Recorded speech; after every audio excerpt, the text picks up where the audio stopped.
What's up, family? Welcome back to the channel. This Professor X with Professor X Perspective. Thank you all for stopping by and clicking on the video. I really appreciate it. To all my subscribers, thank you. To my followers, thank you. To those that leave thumbs up and comment, thank you. I'm at my son's baseball practice, so I said I wanted to make a video on a topic that a F. Douglas 1895 had mentioned on one of their comments. And they asked, Professor X, I wonder which is more important, who you marry or why you marry. That was their question. Which is more important? And again, this channel is just my perspective. Take everything, obviously, with a grain of salt. Everything has to match up to your needs, your desires, your expectations, your belief, your values. I'm just giving my perspective, as that's what this channel is about. Which is more important? Who you marry or why you marry? I'm gonna use some biblical principles on this one to help at least formulate my way of thinking as far as how I'm going to come to the conclusion that I have. But I want to ask a question. Those of us who have been married, those of us who currently are married or thinking about marriage, I want to ask a question. Would you marry a person? Let's go men. Men, would you marry a woman that, and you're going in and you feel that it's unconditional love, only to find out in 10 or 15 years, she will no longer respect you. Maybe 5 years, she'll no longer respect you. She'll no longer be intimate with you. She'll no longer consider what you have to say. She may not consider you to be the leader of the home. And yet, listen to what I'm saying, and yet by law, the law states under no circumstances can you divorce this woman. Y'all can separate, but there is no divorce by law. Would you still, as gorgeous as she is, as smart as she is, as successful as she is, whatever, a great mother that she appears she can be, or those that already have kids, the great mother that she is, if you knew going in that under no circumstances, other than her cheating on you and stepping out, that's the only way that you could ever legally get a divorce, is that woman would actually have to commit adultery. Other than that, on no conditions are you able to get out of that marriage. And you're looking at this beautiful woman that you're going to spend the rest of your life with. Would you still marry her? Man, if you knew, with all that testosterone and drive and action that's in your, to use a biblical word, your loins, L-O-I-N-S. But if you knew that nature may not be so kind to her, and she may develop some condition, or the word that starts with a C, that's very devastating, take people out.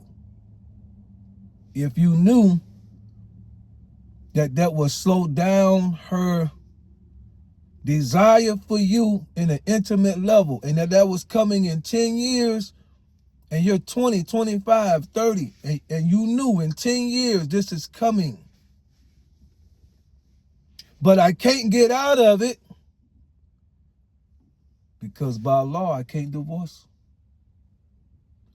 Ladies, that strong man that you say you and feel that you in love with, that's working hard, working 2 jobs at 25 and 30, providing for the house. But if you knew that one day he may become lazy, not help you around the house, not want to keep a job, not want to work, disrespectful in his tone, abusive mentally, maybe physically. But the law only states that you can become separated from such a man, but you can't divorce him unless he has stepped out of the marriage. So no, you don't have to stay there and take the abuse, but you're still in a marriage relationship with him until death do you part. Would you still take the chance of marrying him? There's a chance that he could turn to substance abuse. There's a chance that he could lose his job and go into a deep, deep, dark hole. There's a chance that verbally he could become very egregious in how he speaks. If you knew that there was a chance that that was coming, but by law you could not get out once you signed the bottom line, once you signed the dotted line, you knew I'm in this thing for the rest of my life.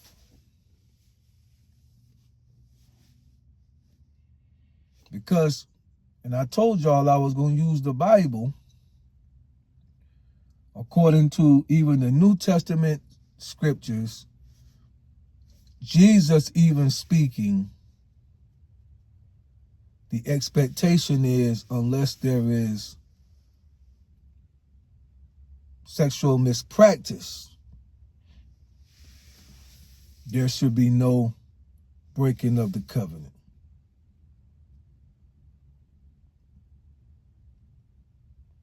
Would we still, with all of the other things in life that can come our way, and those that's been married any length of time know that those things will certainly come, with all of those things that will most certainly come, and you are obligated by law to be with this person for the rest of your life based on the vow that you gave and the covenant that was made unto God. Say, Professor X, you being judgmental. No, I'm not being judgmental. I'm divorced. For those who have not tuned in to my channel before, I'm divorced. I was married for 20 years. I've been divorced 7 years. This is not judgment. I'm simply answering a question.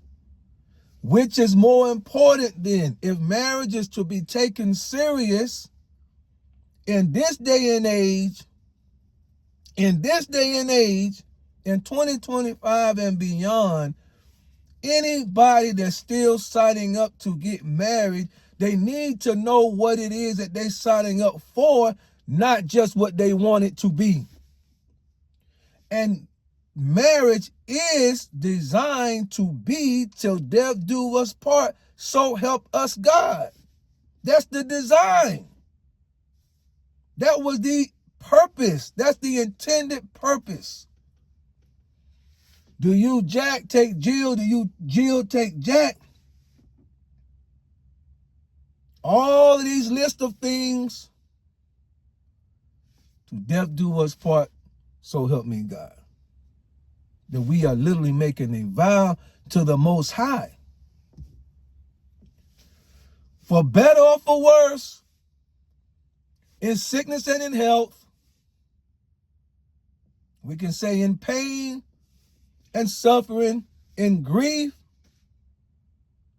in negligence, and in passion.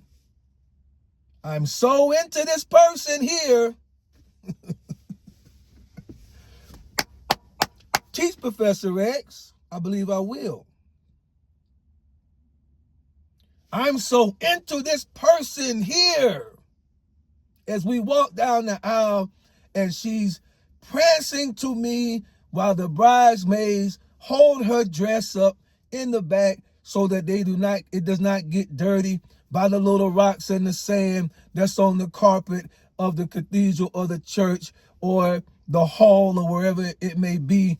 And she's so gorgeous, and this her makeup is just so right, and those earrings look so good, and oh my goodness, those eyes, they get me every time, and I'm mesmerized by her look. And here she comes down the aisle, and all I'm thinking as a man is the good days.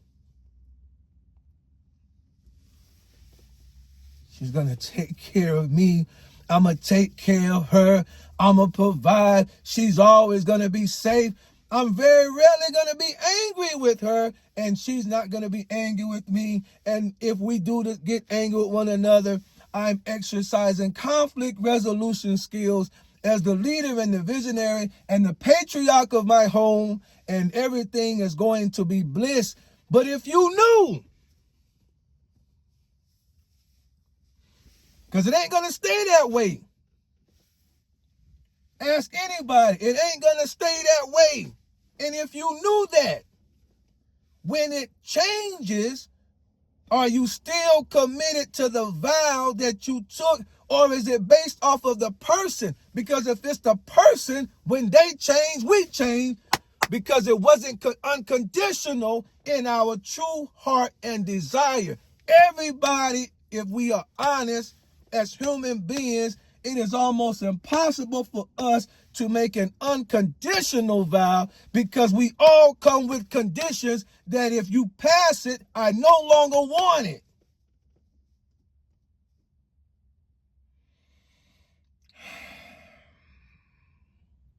The things we wish we knew when we were young. Yeah, if I knew that when she have our second child, this wasn't me, I'm just somebody in life. If I knew that when she had our second child,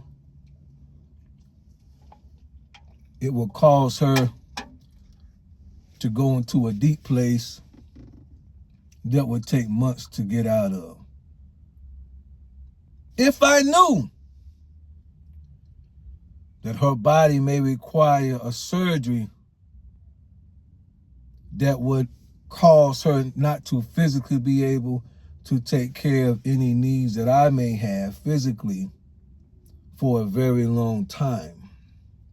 And if I'm going to stay true to her, I'm not turning to the adult entertainment, if you please,